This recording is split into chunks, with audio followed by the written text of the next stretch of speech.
Hello, friends.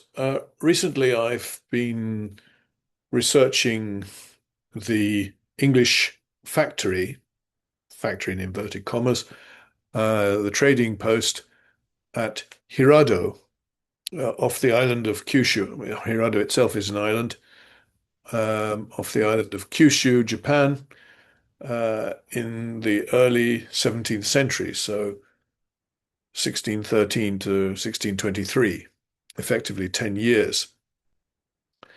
And in connection with that, William Adams, of course, is important because he was the first Englishman in Japan, arriving there in 1600 on the Dutch ship Liefde.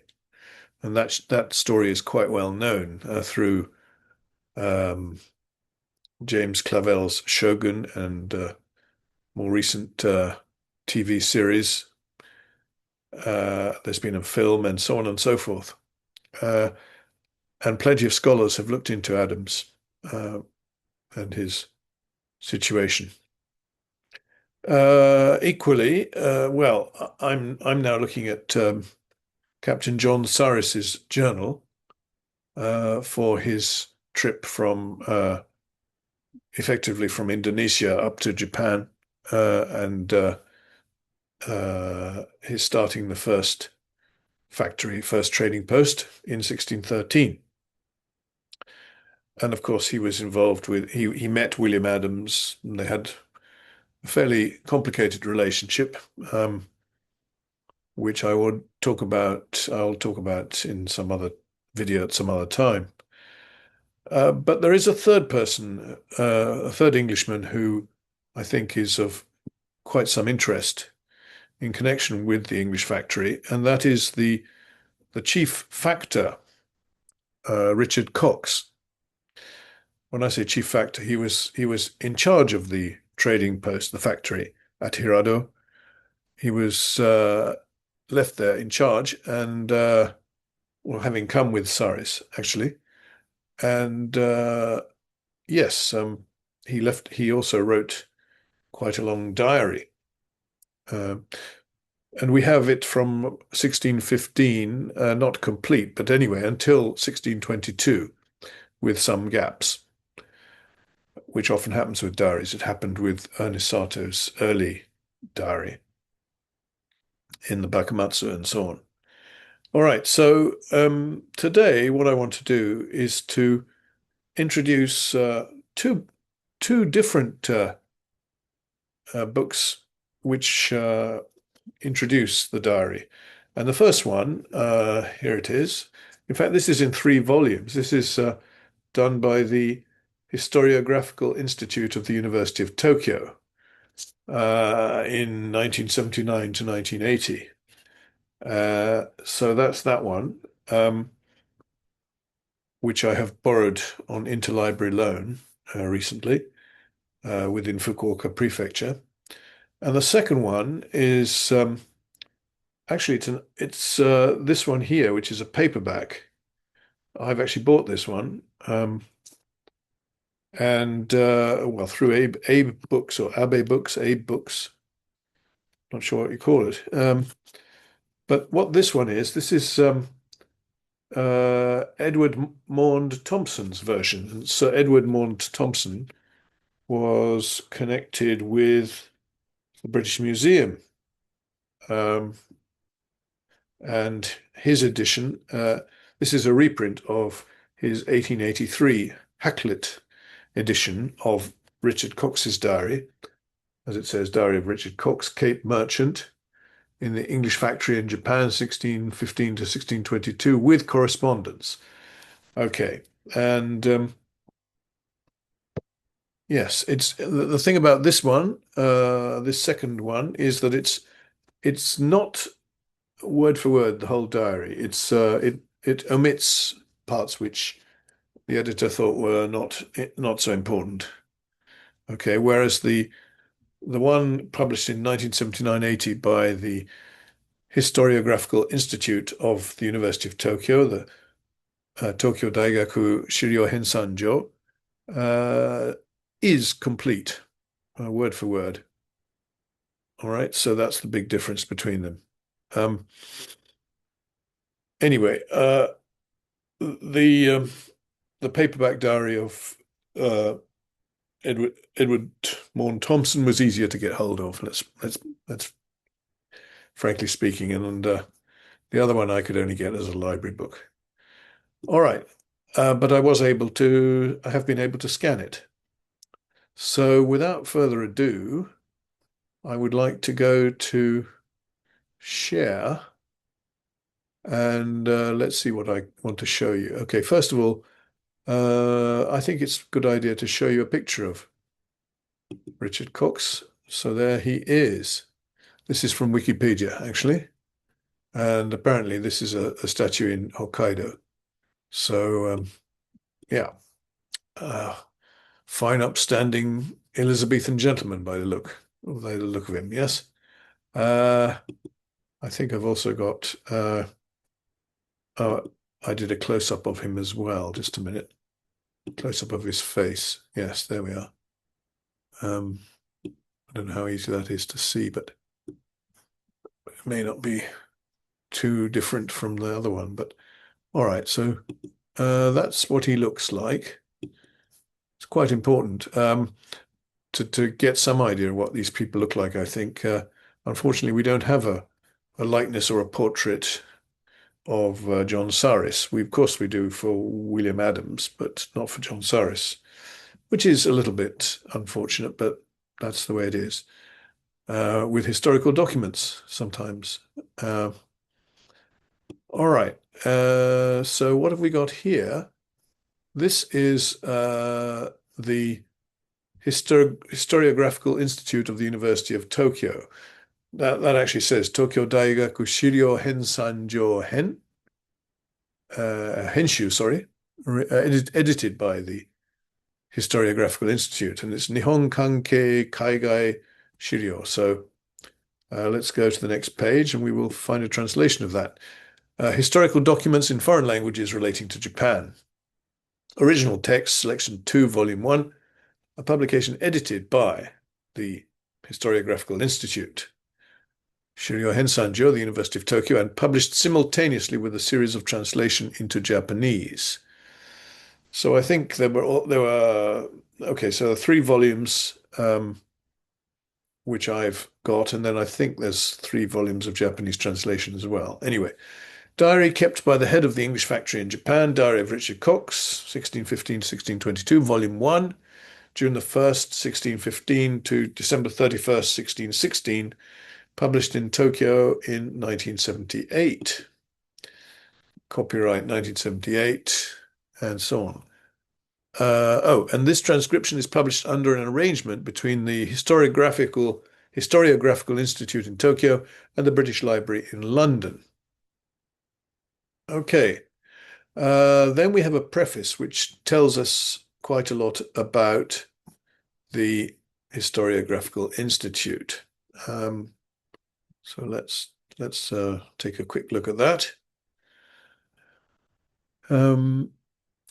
I think I'll read it. Preface. Since 1949, the Historiographical Institute, Shiryo Hensanjo, has been functioning as one of the research institutes attached directly to the University of Tokyo.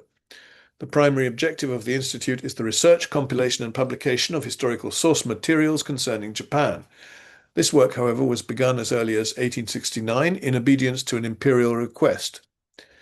During those earlier days, the institute was under the direction of the executive department of the government and was assigned the task of compiling a general survey of Japanese history. In 1888, however, this office of compilation was transferred to a section under the Faculty of Letters of the University of Tokyo after having experienced frequent name changes. Likewise, by 1893, its purpose had been redefined, and the Institute was charged with the compilation of source materials concerning Japanese history. From 1901, the results of the Institute's efforts have been published yearly in various series of source books, among which the most famous are the chronological source books of Japanese history, Dai Nippon Shiryo, 275 volumes as of March 1975, Old Documents of Japan, Dai Nippon Komonjo, 157 volumes. Old Diaries of Japan, Dai Nippon Kokiroku, 56 volumes, and Historical Materials of the Edo Period, Dai Nippon Kinsei Shiryo, 71 volumes. Today, the Institute is the country's leading center for the study of Japanese history. In the pursuit spelt wrongly there, I see, pursuit of its assigned task, the Historiographical Institute has also collected primary and secondary materials, including hand reproductions, and photographs. The present holdings include more than 335,000 items, having fortunately escaped damage from the great earthquake and fire of 1923 and the air raids during World War II. Today, the collection is housed in a new 10-story library constructed 3 years ago. Of particular interest is the collection of microfilms of unpublished documents concerning Japanese history, which were preserved in foreign countries and imported into Japan beginning in 1954 under the supervision of the Japan Academy's Centre d'Information d'Enquête et d'Échange and the Union Académique Internationale's 7th Committee. The number of microfilms had reached 720,536 exposures when the Historiographical Institute compiled and published a 14-volume inventory in 1963 to 1969 under the title Historical Documents Relating to Japan in Foreign Countries. Okay, of which this is one, yes. To preserve the integrity of the originals, a set of duplicate films has been made. These are available for public use at the Institute. I'm glad to add that the Union Académique Internationale has recently resumed its welcome support. In response to the growing demands of native and foreign scholars, the Historiographical Institute decided in 1969 to publish a new series of documents based on the above-mentioned tradition of historical editing and the new collection of foreign archives on microfilm. This new series is composed of 2 sections, one covering the foreign documents themselves and a second containing the translations of these documents into Japanese. In 1973, this program was inaugurated with publication of the diaries kept by the heads of the Dutch factory in Japan. Last year, the Institute reached an agreement with the British Library to publish the diary of Richard COCKS, the Cape merchant of the English factory in Japan. Cape merchant means chief merchant. This follows friendly negotiations between the Institute and the Japan Academy, which had been also conceiving a joint plan to edit the same diary with the British Academy. It is my great pleasure to announce the publication of this series to the public and at the same time to express my sincere gratitude for the personal and institutional cooperation and advice which has enabled us to carry on this program. March 1975, Teizo Iyanaga, Director and Professor. Okay, so anyway, if we go to the right side of this scan, you can see Diary of Richard COCKS, entries for October 18th to 23rd, 1616. British Library, additional manuscripts, 31,300. Oh dear, excuse me, my cat wants to go out. Yes, you want to go out, do you? Go on. Out. Goodbye.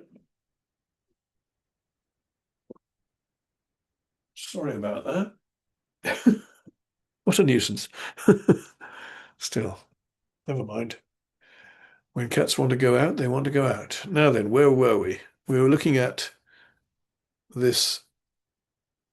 This is the diary of Richard COCKS. Entries for October 18th to 23rd, 1616. The British Library, additional manuscripts, 31,300, folio 149 to 150, microfilmed in 1974. Size of page. Okay. All right. Oh, we also seem to have a Japanese election car going past at the same time, shouting. Anyway, here are the contents. Frontispiece facing page 6 in Roman. Preface, which we've just read. Contents, 7. That's this page, I think. Introduction, 9. Remarks, 15. The Diary of Richard Cox, 1615 and 1616. Okay. So let's go on to the introduction.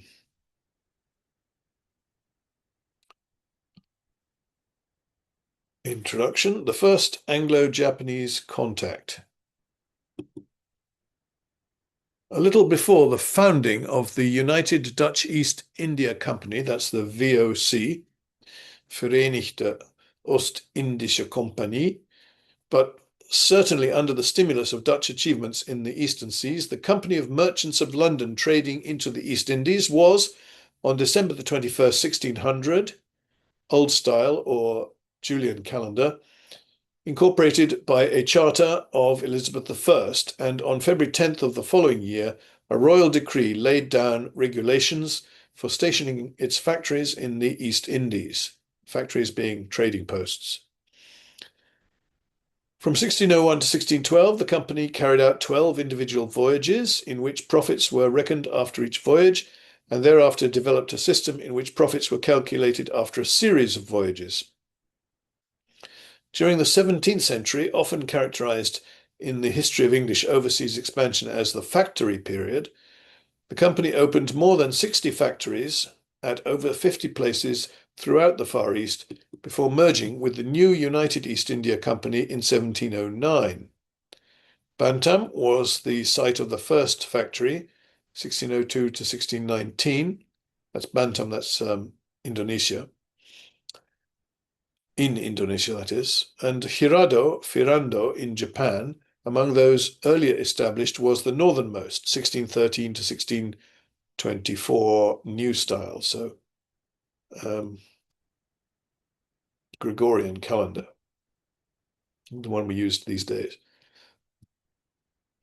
Anglo-Japanese relations first began, however, at an even earlier date, on April 19, 1600, Old Style, just before the Tokugawa achieved their military hegemony over Japan, the Charity, De Liefde, a Dutch ship, drifted ashore on the coast of northern Kyushu. On board the ship was the Kentish pilot William Adams, 1564 to 1620, who became a diplomatic advisor to Ieyasu, the first Tokugawa shogun, and who later rendered meritorious service to Japan after declining an opportunity to return home. The English became aware of Adams' story and the prospect of opening trade with Japan through reports from the Dutch, even before Adams' own letter of 1611 reached them. Captain Anthony Hippon, commander of the 7th voyage of the London Company, 1611 to 1615, was instructed to approach Japan, although he failed. Captain John Saris, 1579 or possibly 80 to 1643, commander of the 8th voyage aboard the Clove, eventually arrived at Hirado on June 12, 1613, Old Style, still unaware of Adams' recommendation that Uraga was a better port of entry to Japan. Through Adams' mediation, Captain Saris, on September the 8th, visited Ieyasu, then in retirement at Suruga and known as Ogosho-sama, to present him a message from James I. Saris then proceeded to Edo to see the current shogun, Hidetada, and on his way back through Suruga, received on October the 8th a return message from Ieyasu, written in Chinese, and a license granting trading privileges written in Japanese. The date of issue of this license was, according to Saris' journal, the first day of the 9th month, October the 5th, 1613 Old Style, October 15th New Style, though a Japanese register's date preceded this by 3 days.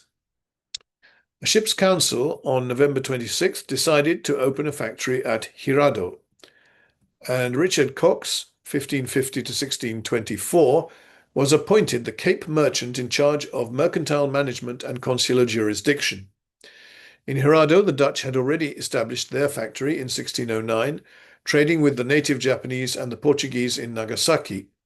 The English were thus faced with a number of rivals, but the Matsura, lord of Hirado, and his Retainers welcomed the newcomers in a friendly manner. Captain Saris then left Hirado on December the 5th, Old Style. The English factory at Hirado. Although the exact location is now not clear, the English borrowed a house from Andreaditis Li Tan, head of the Chinese resident at Hirado, to use for Captain Saris' lodge, and eventually purchased it for conversion into the English factory. The original merchandise which stocked the factory amounted to £5,650 in value. Under COCKS, 7 Englishmen remained at the factory. William Adams, Tempest Peacock, Richard Wickham, William Eaton, Walter Carwarden, Edmund Sayer, and William Neilson. Later, 2 others joined, John Osterwick in 1615 and Richard Hudson as a boy around the year 1617.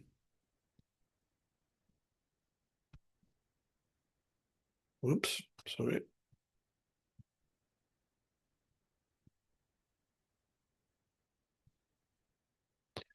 At the beginning of 1614, the central factory at Hirado established a representative agency at Nagasaki, dispatched Wickham to Edo, where he was to supervise the subordinate agencies at Suruga and Uraga, stationed Eaton at Osaka, from where he was to oversee his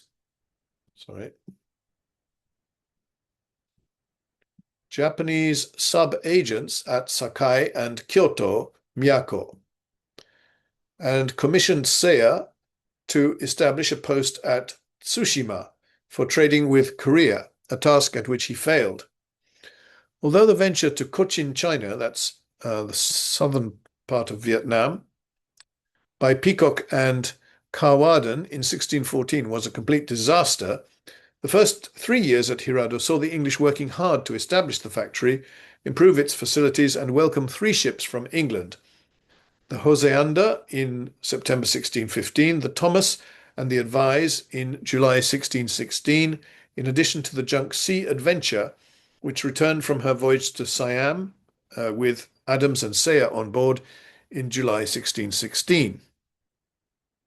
For the second 3 years, however, the English factory, as Dr. Ludwig Ries once said, he was a former professor of Tokyo University, suffered from a state of humiliation.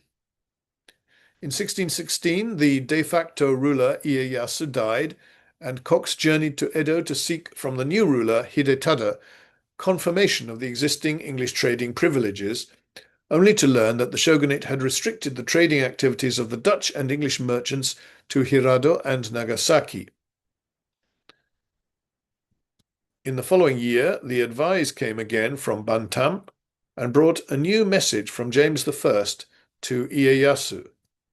COCKS visited Fushimi to present this message to Hidetada, who had come to see the emperor, and to petition to have the restrictions removed. But Hidetada chose not to reply either to the letter addressed to the deceased shogun or to the petition. COCKS was confronted with a Hobson's choice. See the letter dated October the 1st, 1616. Moreover, the Dutch, who at that time prevailed in the eastern seas under the governorship of Jan Pieterszoon Koen, caught and in bravado brought to Hirado the English ships the Attendance, August 1618, and the Solomon and the Swan, September 1619. These events accelerated the Dutch-English rivalry at Hirado and even led to occasional outbreaks of violence. Despite COCKS's repeated protests against the Dutch to Japanese officials at Edo in 1618 and at Kyoto in 1619, the shogunate would not meddle with the cases outside the country. In 1617, Adams, Neilson, and Captain Huo, that's Huau, the brother of Andreaditis and the person upon whom COCKS relied to obtain privileges for the China trade, died in Hirado. The tension between the two nations, Britain and Holland, in Hirado subsided temporarily.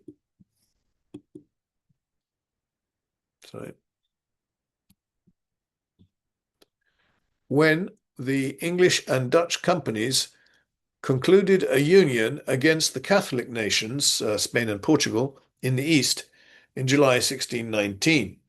News of this reached their representatives in Hirado 1 year later, when in July 1620 the fleet of defense dispatched from Batavia arrived off Japanese waters. This fleet, composed of 5 English and 5 Dutch vessels, used Hirado as its base and conducted 2 expeditions, the first from January to July 1621, and the second from November 1621 to July 1622. This brought new life to the factory at Hirado, but the underlying rivalry between the two nations, which continued unabated and which saw the Dutch increasingly gaining superiority, caused the Batavian Council of Defence in August 1622 to end their participation in joint fleet activities and to reduce the portion of commercial activity delegated to the English factory at Hirado. Upon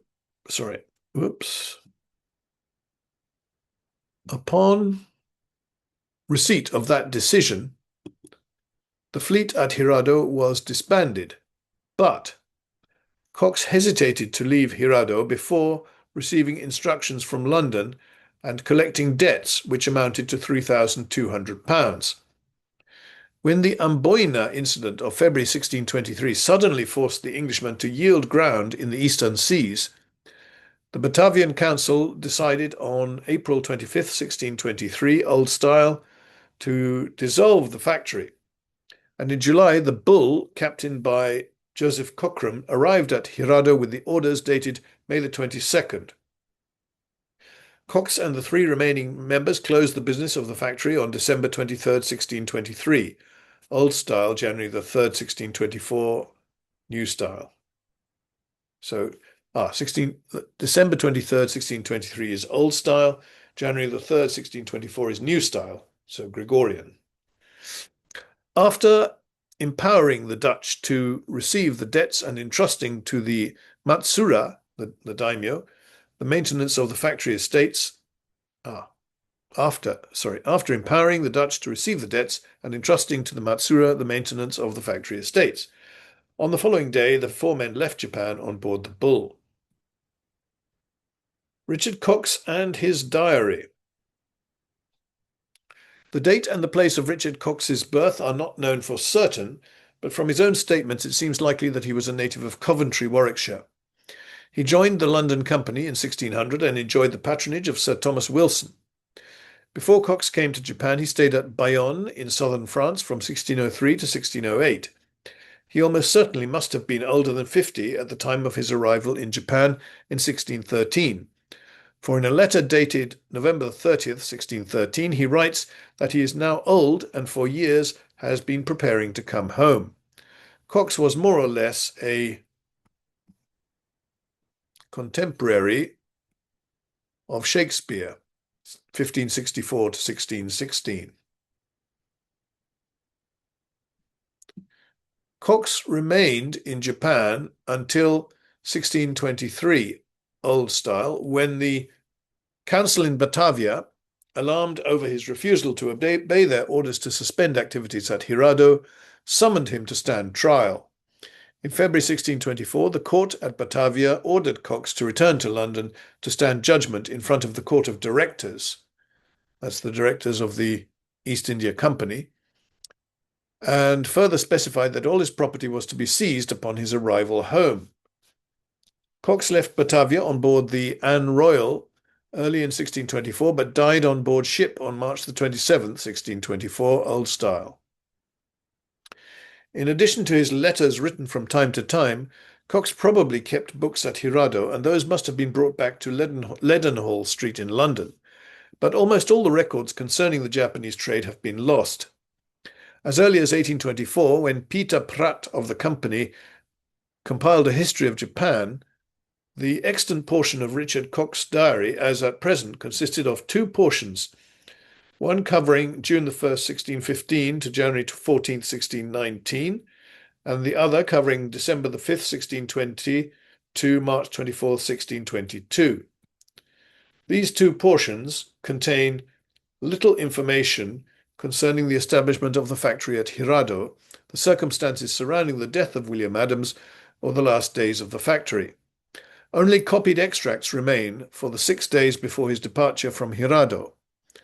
At some unknown time, the British Museum purchased the manuscript, bound in 2 volumes, and maintained it among their holdings, additional manuscripts 31,300 and 31,301. Recently, it was transferred to the British Library. The volumes contain respectively the entries for June the 1st, 1615 to July the 5th, 1617 on 210 leaves, and those for July the 6th, 1617 to March the 24th, 1622 on 242 leaves of Japanese paper, 35 centimeters long and 22.5 centimeters wide. They bear no signature but are obviously a holograph of Richard Cox himself. However much Cox's conduct has been criticized since his own times, his honest character and assiduous and faithful observations make him a not unamusing diarist, Thompson, for both the general reader and the professional historian. As early as 1850, the first publication of the Hakluyt Society, Thomas Rundall's Memorials of the Empire of Japan, contained some excerpts from the diary, and thanks to the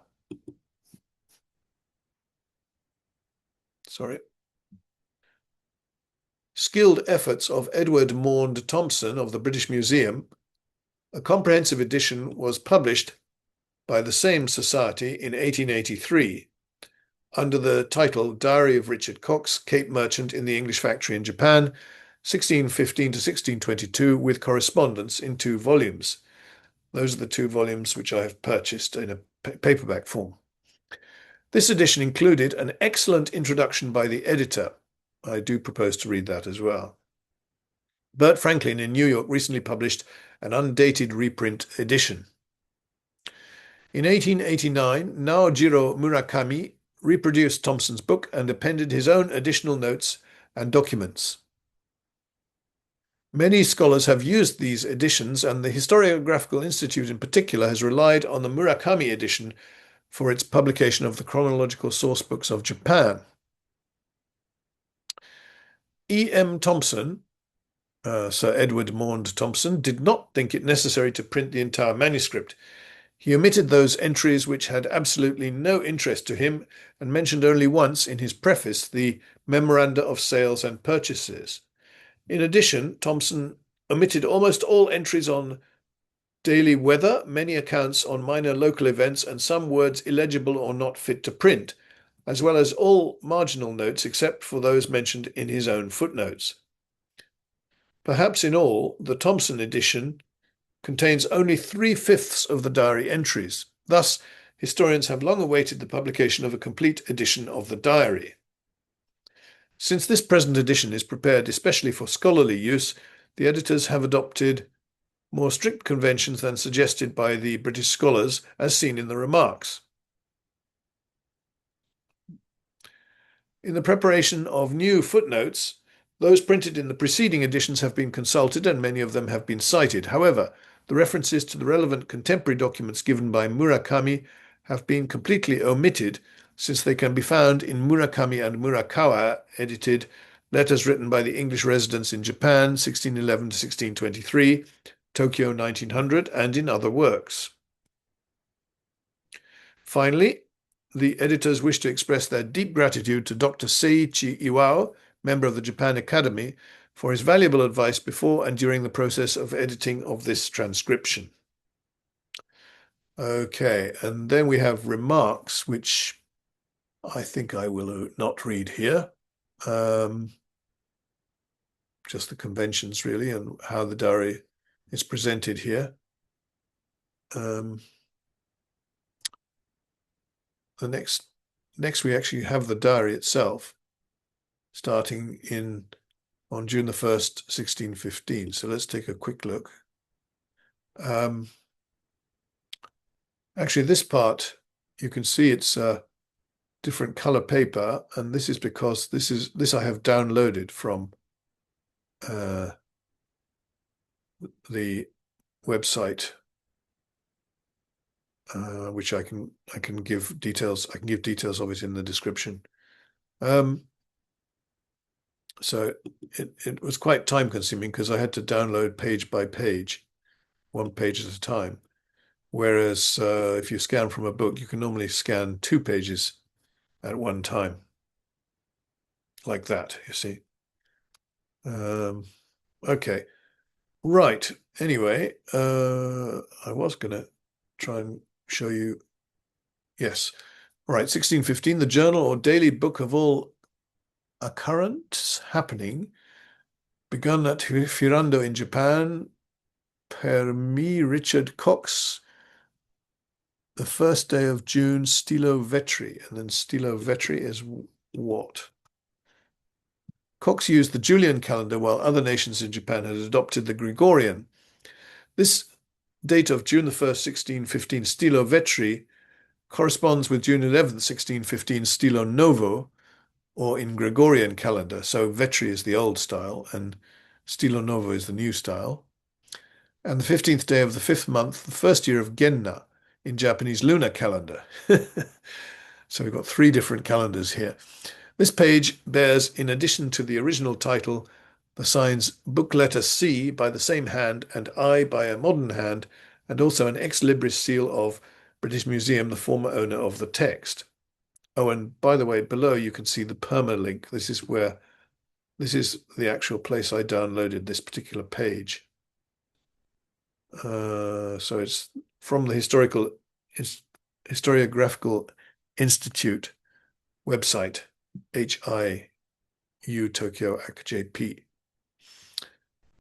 And if we can just, yeah, okay. So that's the first page of the actual diary. There you are. With some notes at the bottom. See what the notes. Yeah, there's 5 or 6 notes, 6 notes. All right, so that's that. But I would also like briefly to look at the edition of 1883 by Sir Edward Maund Thompson. And here it is. This is a scan I have done of the paperback, which is a reprint of the. So as you can see, first published 1883, second impression 2023, printed at Gyan Press, Delhi. Okay. So this is works issued by the Hakluyt Society, Diary of Richard COCKS, number, what's that? 66, is that right? Yes, I think so. In Roman. This is the Council of the Hakluyt Society, which need not trouble us too much at the time of publication. Then, okay, so Diary of Richard COCKS, Cape Merchant in the English Factory in Japan, 1615 to 1622, with correspondence, edited by Edward Maund Thompson, Volume 1 of 2. Okay, so yeah, I will read this preface. It's quite long, I think, but I think worth reading. Preface. The history of the English trading settlement in Japan in the first quarter of the 17th century is the history of a failure, and the causes of the failure are not far to seek. Choosing for their depot an insignificant island in the extreme west of the kingdom, without even good anchorage to recommend it, and at a far distance from the capital cities of Miyako and Edo, Kyoto and Tokyo now, with the Dutch for their neighbours and, as it proved, their rivals, the English may be said to have courted disaster. It is true that Hirado was a ready port for shipping coming from Europe. Its ruler was friendly, and it lay in a convenient position from whence to obtain the much-desired trade with China. And the policy of making common cause with the Protestant Hollanders against the Spaniards and Portuguese, who had first secured a footing in Japan and were powerful in the neighbouring town of Nagasaki, would have been a sound one had the latter remained supreme. But when the English landed, the Dutch had already obtained privileges and had established their trade in the country. And what ought to have been foreseen inevitably came to pass. The Dutch were not allies, they were rivals, who undersold the English in the market, and in the end starved them out of the country.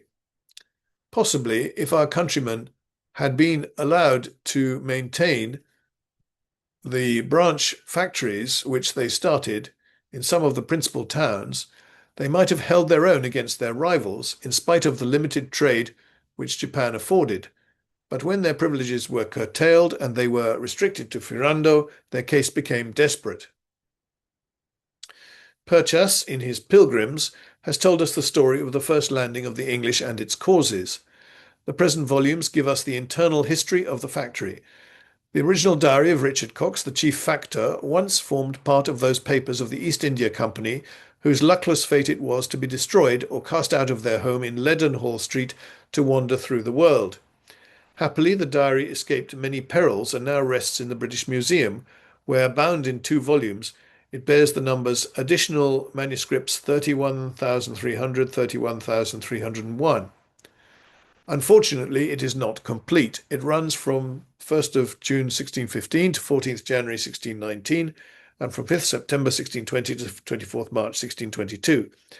But it has lost nothing since it left the company's archives. Okay. There's a footnote there, which we won't bother with. Whoops. I have not thought it necessary to print the whole of it, but only those entries which have absolutely no interest, e.g. bare memoranda of sales and purchases, have been omitted. As a supplement to illustrate the diary and to fill in the periods which are wanting therein, I have added in an appendix a selection from the letters of Cox and others, chiefly from the archives of the India Office. There is also a similar appendix in the Historiographical Institute of Tokyo University's version, by the way, but different letters. Our early connection with Japan forms perhaps one of the most interesting episodes in our mercantile history, and has a share of romance imparted to it by the story of the English sailor whose name is so intimately associated with it. William Adams, a Kentish man born in a town called Gillingham, 2 English miles from Rochester, 1 mile from Chatham, where the king's ships do lie, a seafaring man who had served in the English Navy, joined as senior pilot one of the Dutch trading fleets which sailed for the East in 1598. Weighing anchor in June, Adams and his companions encountered misfortune and delay on the coast of Africa, so that it was not till April of the next year that they reached the Straits of Magellan, where they were forced to pass the winter. Hence they made for Peru, and after sundry adventures in which the fleet was dispersed, and the Charity, the ship wherein Adams sailed, the Liefde, lost the greater part of her crew, the latter vessel in... next page.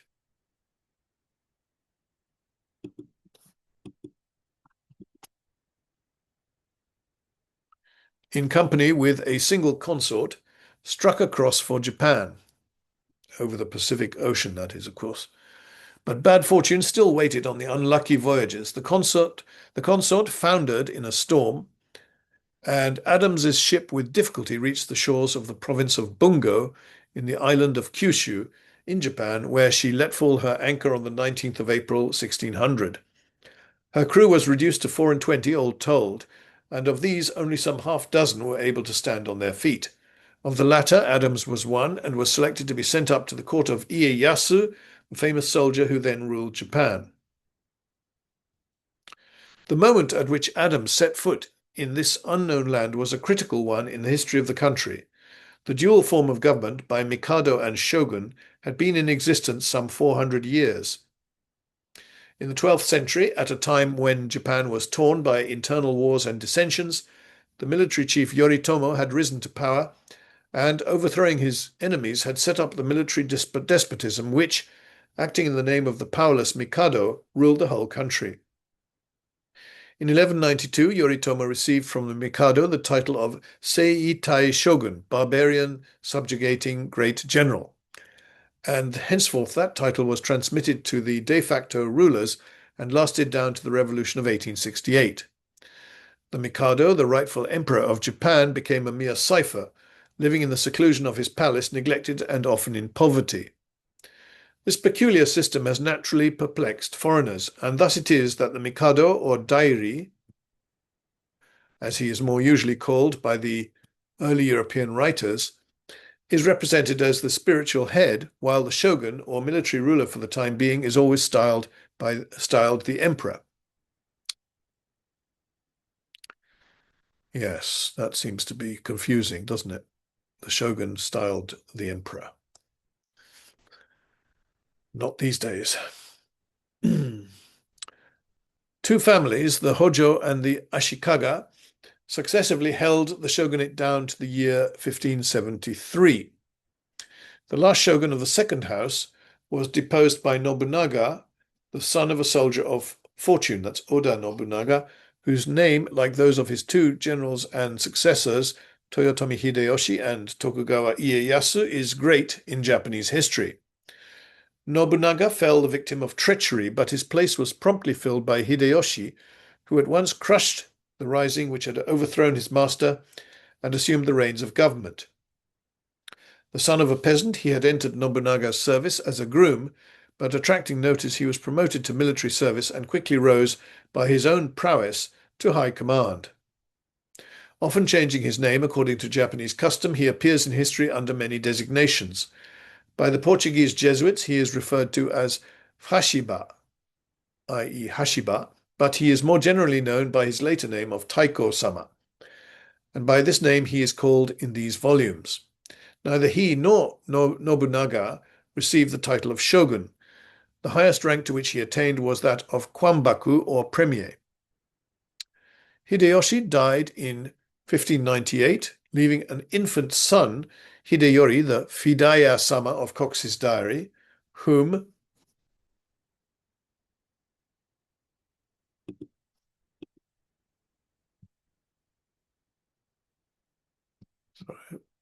he had married to the granddaughter of his old fellow soldier Ieyasu, in the hope of thus disarming a dangerous rival, who was also appointed one of the guardians of the boy. But these precautions went for nothing. Even in Nobunaga's days, Ieyasu was a powerful leader, and he had only submitted to Taiko-sama after some hesitation. It is true that he swore to protect the interests of the young Hideyori, but many circumstances combined to stifle any scruples that he might have felt in supplanting his ward.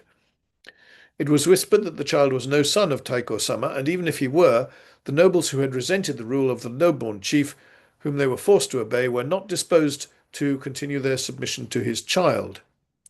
What has always happened in such conjectures was sure to happen now. The other guardians of the young prince, suspicious of Ieyasu, began to draw together their troops. Ieyasu summoned his men, and soon after, in October 1600, the rival armies confronted each other on the field of Sekigahara near Lake Biwa in the center of the kingdom. Ieyasu gained a decisive victory. His enemies were scattered with fearful slaughter, and the young Hideyori was at the mercy of the conqueror.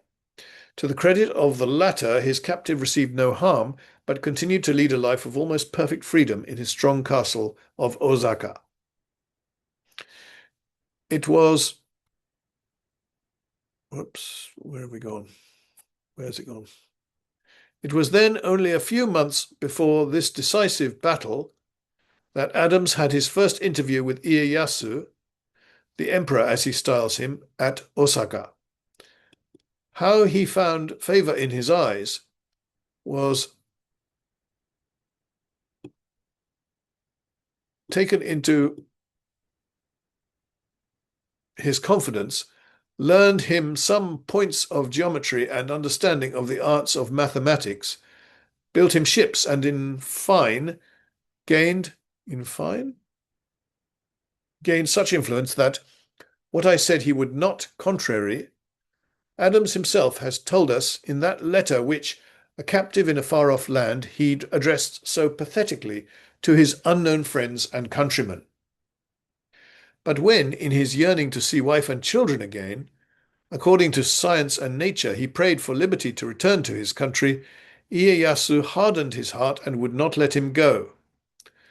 The most that was granted was leave for the Dutch captain of the ship and one of the crew to depart. This they did, and it should be noted that it was by the help of the daimyo of Hirado, who now first appears upon the scene, that they found a junk wherein to sail. The captain was soon after killed fighting against the Portuguese. His companion returned and settled at Nagasaki, being the Melchior von Zandvoort, or Zandvoort, which we meet in the diary. Others of the crew no doubt settled in the country. One of them is incidentally mentioned by COCKS, Volume 1, page 171. Adams' letter above, referred to, was written in October 1611. It reached the English factory at Bantam probably early in 1612, but the idea of opening trade with Japan had already been entertained in England. Adams's story was known there by reports from the Dutch, and letters announcing the intentions of the East India Company were sent out to him by the ship Globe, which sailed in January 1611. In April following, the Clove, the Thomas, and the Hector were dispatched under command of Captain John Saris with letters from King James I to the Emperor of Japan.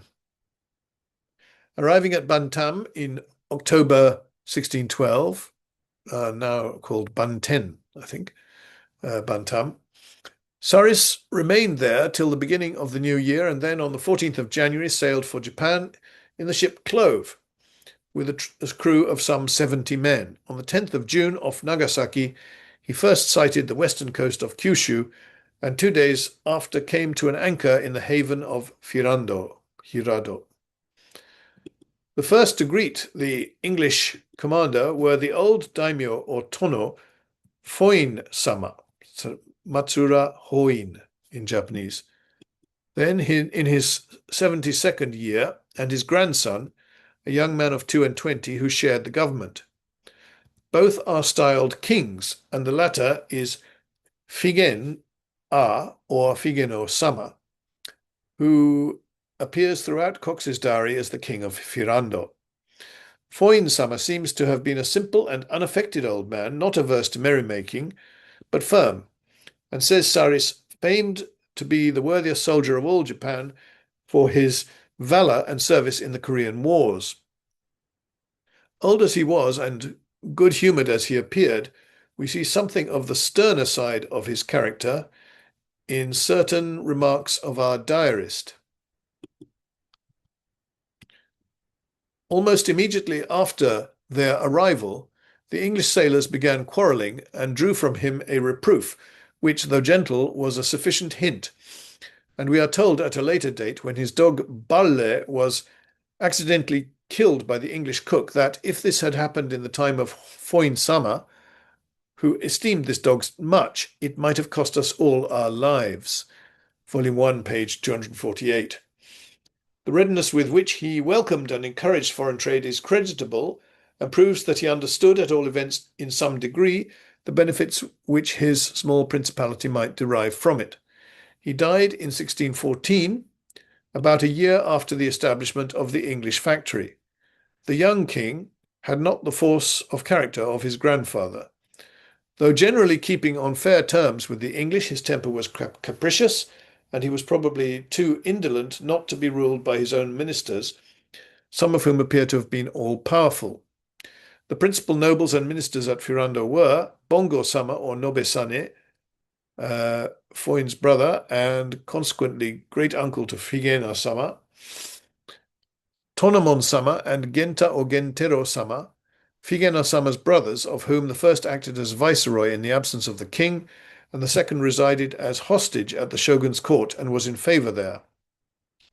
Sangero-sama, a natural son of Foin, Oyen-dono and Semi-dono, the royal secretaries, the Takamon-dono,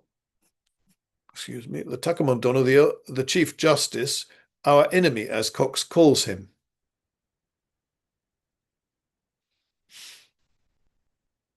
Our enemy.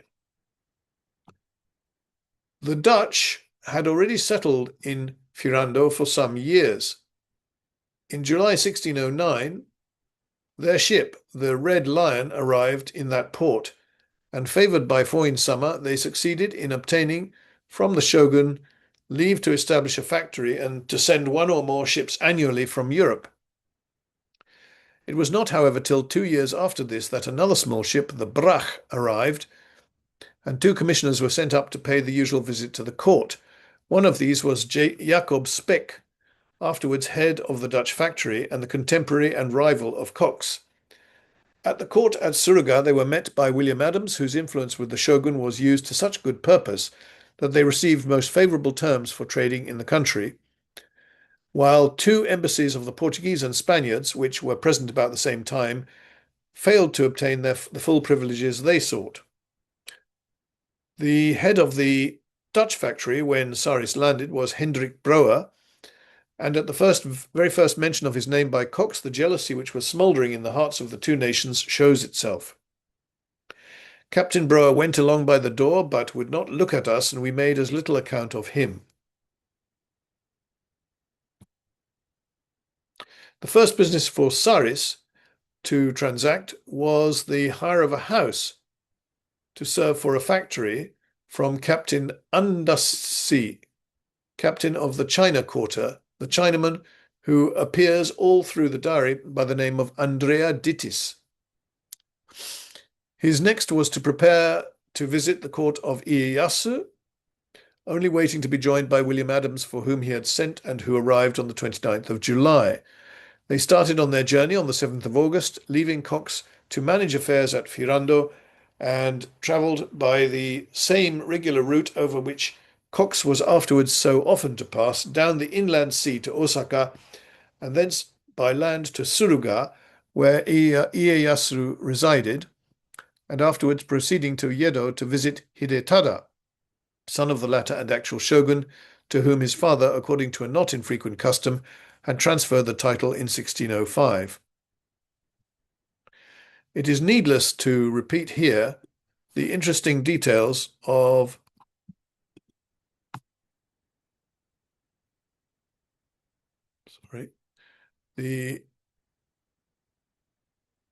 this journey, which are to be found in Saris's own narrative in the pages of Purchas. For our present purpose, it is enough to state that the travellers returned to Hirado on the 6th of November with ample privileges for trade. One request, however, was refused, viz. The right to bring into Japan and sell the goods of Chinese prizes, which might be captured as a punishment for rejection of the English trade. This is only one of several instances that are recorded of Ieyasu's fairness to all foreigners alike, and of his refusal to mix in their quarrels. Suruga is the modern Shizuoka, yes. It was also understood that on the arrival of a ship from Europe, a present was to be carried to the shogun, and for trade with neighbouring countries, a goshon or license was requisite for each junk that sailed.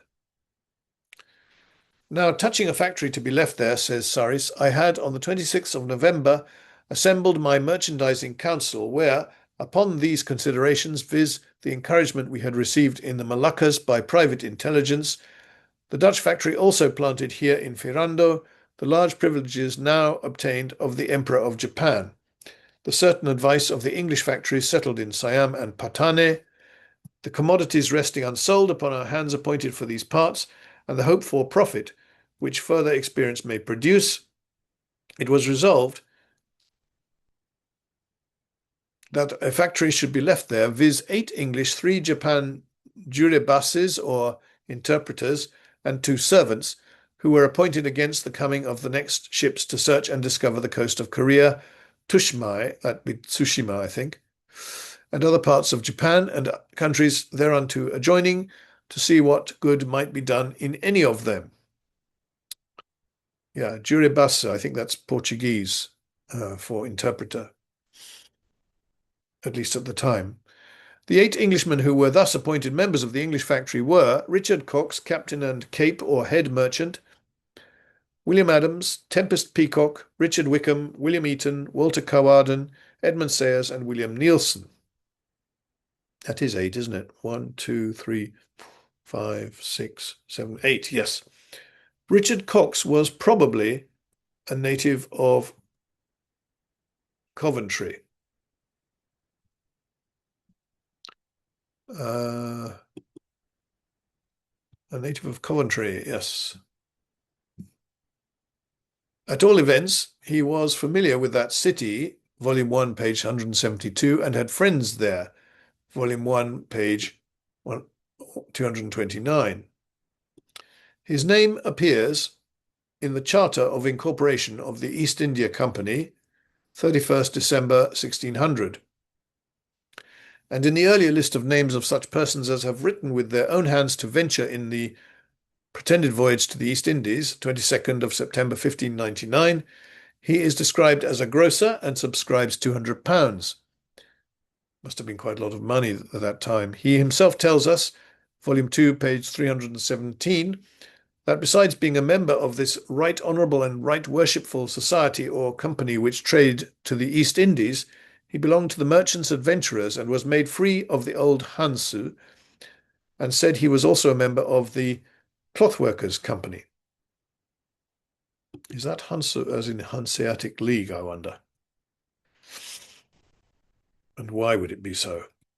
A certain Richard Cox, who sailed with Frobisher in his third voyage to Meta Incognita in 1578, and who was distinguished as the first to sail in among the ice, was probably a relative. From 1603 to 1608, he, that is Richard Cox, the one we are talking about here, lived at Bayonne, no doubt, as a merchant. Many newsletters written by him from thence are preserved in the Public Record Office addressed to Sir Thomas Wilson, Secretary to Lord Treasurer Salisbury. From this we may infer that Sir Thomas was Cox's patron. The correspondence was continued when Cox was in Japan, and some of his letters, which dwelt on the wonders of the country, were sent to King James to read, who declared them to contain the loudest lies that he had ever heard. Oh dear. King James not impressed. Wilson, sorry, what's that? No, thank you. Don't want AI. Go away, please. Oh dear. Ah, what a nuisance.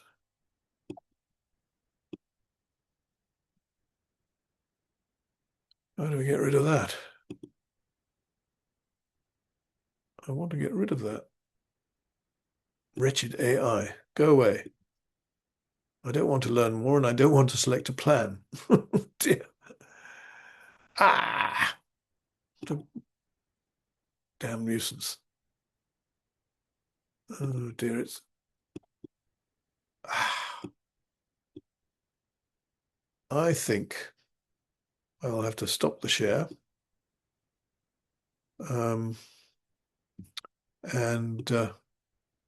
Anyway, you get an idea of Cox's life and the introduction by Sir Edward Maund Thompson. So I think that'll probably do in actual fact. It's a pity that AI has intervened somehow. I'm not quite sure how. I think, oh, I've got rid of it now. What shall I do? Continue? I could, but I think actually I will stop here and continue at some other point. Thank you.